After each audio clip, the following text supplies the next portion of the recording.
அவமானத்திலிருந்து விடுவதில்லை, அவமானம் அடைவதில்லை. அப்பா அப்பா நான் உமது பிள்ளை. வாசிங்க எபிரெயர் 12:2. அவர் தமக்கு முன் வைத்திருந்த சந்தோஷத்தின் பொருட்டு அவமானத்தை எண்ணாமல் சிலுவையை சகித்து தேவனுடைய சிங்காசனத்தின் வலது பாரிசத்தில் வீற்றிருக்கிறார். நல்லா தெரிஞ்சுக்கொள்ளுங்க. இப்போ நான் சொல்கிற வசனங்களை நோட் பண்ணிக்கொள்ளுங்க. உங்கள் வாழ்க்கையில் அவமானம் என்பது வராது. கடன் பிரச்சனை மூலமாக அவமானம் வராது, பலவீனம் மூலமாக அவமானம் வராது, நெருக்கத்தின் மூலமாக அவமானம் வராது, நண்பர்கள் மூலமாக அவமானம் வராது, பக்கத்து வீடு மூலமாக அவமானம் வராது, எதிராளிக்கு முன்பாக எந்த அவமானமும் உங்களுக்கு வராது. இப்போ நான் சொல்கிற நல்லா கவனித்து கொள்ளுங்க. இன்றைக்கி விடுதலையில் பல விடுதலை இருக்குது. ஆனால் இன்றைக்கி அவமானத்திலிருந்து கர்த்தர் உங்களுக்கு விடுதலை கொடுக்க போகிறார். அல்லேலூயா சொல்லுங்கள். அப்போ என்ன சொல்லப்பட்டிருக்கு? அவர் தமக்கு முன் வைத்திருந்த சந்தோஷத்தின் பொருட்டு அவமானத்தை எண்ணாமல் சிலுவையை சகித்து தேவனுடைய சிங்காசனத்தில். அப்போ என்ன அர்த்தம்னு கேட்டிங்கன்னா, இன்றைக்கி அவமானத்தை எண்ணாமல் எப்படி போட்டிருக்கு? எல்லாம் சொல்லுங்கள். அவமானத்தை நினைக்க மாட்டேன், அவமானத்தை சிந்திக்க மாட்டேன், அவமானத்தை யோசிக்க மாட்டேன். அல்லேலூயா. அப்போ எதை யோசிக்கணும் அப்படின்னு கேட்டிங்கன்னா, அவர் தமக்கு முன் வைத்திருந்த சந்தோஷத்தின் பொருட்டு அவர் உங்களுக்கு முன்பாக அற்புதங்களை வைத்திருக்கிறார், உங்களுக்கு முன்பாக அன்பை வைத்திருக்கிறார், உங்களுக்கு முன்பாக சமானத்தை வைத்திருக்கிறார், உங்களுக்கு முன்பாக இரக்கத்தை வைத்திருக்கிறார், உங்களுக்கு முன்பாக அதிசயத்தை வைத்திருக்கிறார், உங்களுக்கு முன்பாக செங்கடலை பிளந்ததை வைத்திருக்கிறார், கசப்பான தண்ணி மதுரமா மாறி வைத்திருக்கிறார், யோர்தானை கடக்க பண்ணதை வச்சிருக்கிறாரு, அஞ்சபுத்திரன் டிமணியை பெருக பண்ணியிருக்காரு. இது எல்லாமே உங்க கண்ணு முன்னால வச்சிருக்கிறாரு. அதான் சொல்லப்பட்டிருக்கு, தமக்கு முன் வைத்திருந்த சந்தோஷத்தின் பொருட்டு. அப்பனா வரப்போற நாட்களிலே ஜெயத்தை பார்க்க போறீங்க, சந்தோஷமா இருங்க. வரப்போற நாட்களில் விடுதலையை பார்க்க போறீங்க, சந்தோஷம் பாருங்க. ஒரு காரியத்தை நல்லா தெரிஞ்சு கொள்ளுங்க. நேற்று ஒரு காரியம் வெளிப்படுத்தினாரு. நீங்கள் இங்கே இருக்க உட்காந்துருக்கீங்களே, தாய்மாரெலாம் உட்காந்துருக்கீங்களே, பெற்றோர் மாதிரிலாம் உட்காந்துருக்கீங்களே, ஒன்று தெரிஞ்சுக்கோங்க. நீங்கள் படித்த படிப்பு உங்கள் பிள்ளை படிக்க போகிறதே கிடையாது. நீங்கள் இருந்த இருப்பு உங்கள் பிள்ளை இருக்க போகிறதில்ல. உங்கள் பிள்ளைய விஞ்ஞானிகளாயும் எம்பிபிஎஸாகவும் பிள்ளைங்க மாறப்போதியா? உன் பிள்ளை நாடு கடந்து போய் வரப்போதியா? அப்படித்தான் உன் பிள்ளைய கர்த்தர் வைக்கிறாரு. உன் பிள்ளை அப்படிதான் இருக்க போகுது. நீ வாழ்ந்த வாழ்க்கை உன் பிள்ளை வாழாது. நீ வாழ்ந்த வாழ்க்கை, நீ பட்ட அவமானம், நீ பட்ட துக்கம், நீ பட்ட நெருக்கம் உன் பிள்ளை படாது. உன் பிள்ளை கொளுத்த கண்டுகள் போல வளர போகுது. கர்த்தர் அப்படிப்பட்ட காரியத்தை உனக்கு செய்ய போறார். ஆமென். அல்லேலூயா. உன் பிள்ளை வெட்கப்பட்டு போவது கிடையாது. காரணம், நீ அதுக்கு என்ன செய்யணும் கேட்டீங்கன்னா, சந்தோஷத்தின் பொருட்டு அவமானத்தை எண்ணாமல்.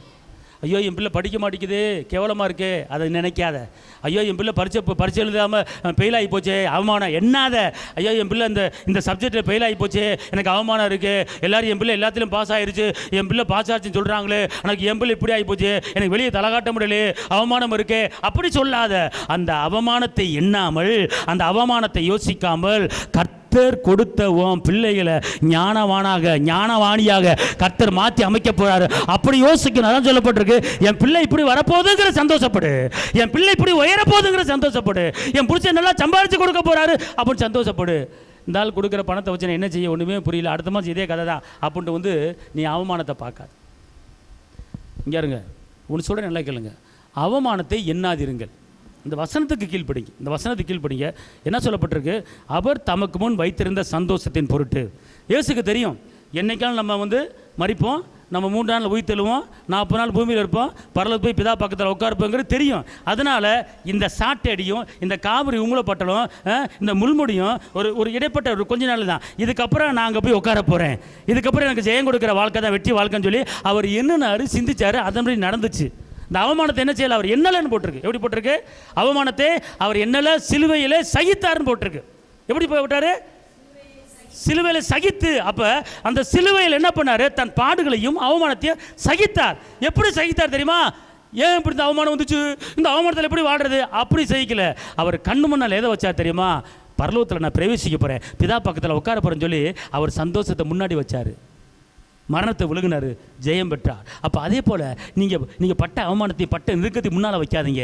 உங்களுக்கு ஒரு சந்தோஷத்தை முன்னால் வச்சுருக்காரு. உங்களுக்கு ஒரு நீங்கள் எப்படினாலும் பரலோகத்தை போக போகிறீங்க, அந்த பரலோகத்தை முன்னால் வைங்க, அன்பை முன்னால் வைங்க, உயர்வை முன்னால் வைங்க, சந்தோஷத்தை முன்னால் வைங்க, அதை முன்னால் வைங்க. இந்த அவமானத்தை எண்ணாதீர்கள், இந்த அவமானத்தை சிந்திக்காதீங்க. அவமானம் வந்தாலும் அதை ஒரு பொருட்டாக எண்ணாதீங்க. உயர்வை மட்டும் நினைங்க, வெற்றி மட்டும் நினைங்க. அப்படி நினைக்கும் போது கர்த்தர் பெரிய காரியங்களை செய்வார். இன்னொரு வசனம் எபிரெயர் 12:3. ஆகையால் ஆ, நீங்கள் இளைப்புள்ளவர்களாய் ஆ. உங்கள் ஆத்துமாக்களில் சோர்ந்து போகாதபடிக்கு ஆ. தமக்கு விரோதமாய் பாவிகளால் செய்யப்பட்ட இவ்விதமான விபரீதங்களை சகித்து அவரையே நினைத்துக் அப்ப கொள்ளுங்கள். இந்த அவமானம் வருகிறது நம்மளுக்கு, போராட்டம் வருகிறது நம்மளுக்கு. அப்ப அந்த நேரத்தில் என்னால் தாங்க முடியல, தூக்கம் வரல, இந்த அவமானத்தில் எப்படி தலையை காட்டுவேன், இந்த பிரச்சனை எப்படி இருப்பேன், என் பிள்ளை மூலமாக அவமானம், என் மகன் மூலமாக அவமானம், என் புருஷன் மூலமாக அவமானம், என் பொண்டாட்டி மூலமாக அவமானம் அப்படின்னு சொல்லி நீ புலம்பா வேணாம். ஆனால் இங்கே என்ன சொல்லப்பட்டிருக்கிறது பார்த்துக்கொள்ளுங்க. விரோதமாக, அதாவது தமக்கு விரோதமாக பாவிகளால் செய்யப்பட்ட விதமான விபரீதங்களை சகித்த, யார் சகித்தா? சகித்த, சகித்த யார எல்லாம் சொல்லுங்க. சகித்த அவரை, சகித்த அவரை சிந்திப்பேன், நினைப்பேன், தேவையில்லாத எண்ணத்துக்கு இடம் கொடுக்க மாட்டேன். நிந்தை வரும்போது, அவமானம் வரும்போது அவரை நினைப்பேன். அப்போ இந்த வசனம் என்ன சொல்லுதுன்னா, உனக்கு எப்பெல்லாம் நிந்தை வருதோ அப்போ அந்த நேரத்தில் சிலுவையில் சகித்த அந்த இயேசுவை நினைத்துக்கொள். அவர் அடிக்கப்பட்டதை நினைத்துக்கொள், முள்முடி சூடப்பட்டதை நினைத்துக்கொள், காரி உமிழப்பட்டதை நினைத்துக்கொள். அந்த நேரத்தில் அந்த அவமானம் உன்னை விட்டு ஓடுவதை நீ உணர்வாய், அந்த நிந்தை உன்னை விட்டு ஓடுவதை உணர்வாய். அதுதான் நீங்கள் அவமான நேரத்தில் நீங்கள் யாரை நினைக்கணுமா? அடிக்கப்பட்டவரை நினைக்கணும், நொறுக்கப்பட்டவரை நினைக்கணும். ஆமேன், அல்லேலூயா. புரியுதா புரியலையா உங்களுக்கு? அல்லேலூயா. அப்போ அவமானத்திலிருந்து இன்றைக்கி என்னது?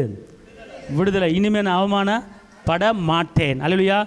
பக்கத்து ஆளை பற்றி, அக்கா இனிமேல் நீ அவமானப்பட மாட்டாக்கா, தேவையில்லாமல் புலம்பாத, இன்றைக்கி படிப்பு மூலம் உனக்கு அவமானே கிடையாது. அல்லேலூயா, அல்லேலூயா. ஸ்கூலில் ஒரு பாடம் ஃபெயில் ஆச்சுன்னா அந்த பிள்ளையை டீச்சர் எந்திரிச்சு நிற்க வைக்கும். மனச்சாட்சி இல்லாமல் எல்லா பிள்ளைகளும் நிற்க வைக்குமியா டீச்சர். எந்திரிச்சு நில்லு, என்ன நீ பரிச்சை எழுதிருக்கா? அந்த பிள்ளை அப்படியே நிற்கும், கையை கட்டிக்கிட்டு குனிஞ்சுக்கிட்டு அழுகும். அந்த பிள்ளை எல்லா ஒரு 50 பிள்ளைக்கு முன்னாடி, 40 பிள்ளைக்கு முன்னாடி அந்த பிள்ளை நிற்கும். எங்கே போனேன், ஏன் ஃபெயில் ஆகிட்ட, படிக்கலையோ, எதுக்கு இருக்க, தரத்துல உட்காரு உட்காரு உட்காரு அப்படிங்க. அந்த பிள்ளை அப்படியே உட்காரும். எல்லா பிள்ளையும் அந்த பிள்ளையை பார்க்கும், அப்படியே கண்ணு கலங்கும். அவமானம். கர்த்தர் சொல்கிறாரு, இனிமேல் உன் பிள்ளைகளுக்கு அப்படிப்பட்ட அவமானம் நீ வரப்போவது கிடையாது. டீச்சர் உள்ளத்தில் தயவு கிடைக்க போகிறது. டீச்சர் உன்னை பார்த்தா என் செல்லமேன்னு சொல்ல போகுது, டீச்சர் உன்னை பார்த்தா என் கண்ணேன்னு சொல்ல போகுது. அந்த டீச்சர் உள்ளத்தில் ஒரு தயவை உண்டாக்கப்படி கர்த்தர் உள்ளத்தில் பெரிய காரியத்தை செய்ய போகிறார். ஆமென்.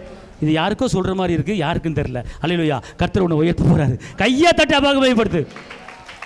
பிள்ளைகளுக்கு அவமானம் என்பதே கிடையாது இனிமேல். இன்னொரு வசனத்தை வாசிங்க. சங்கீதம் 69:19.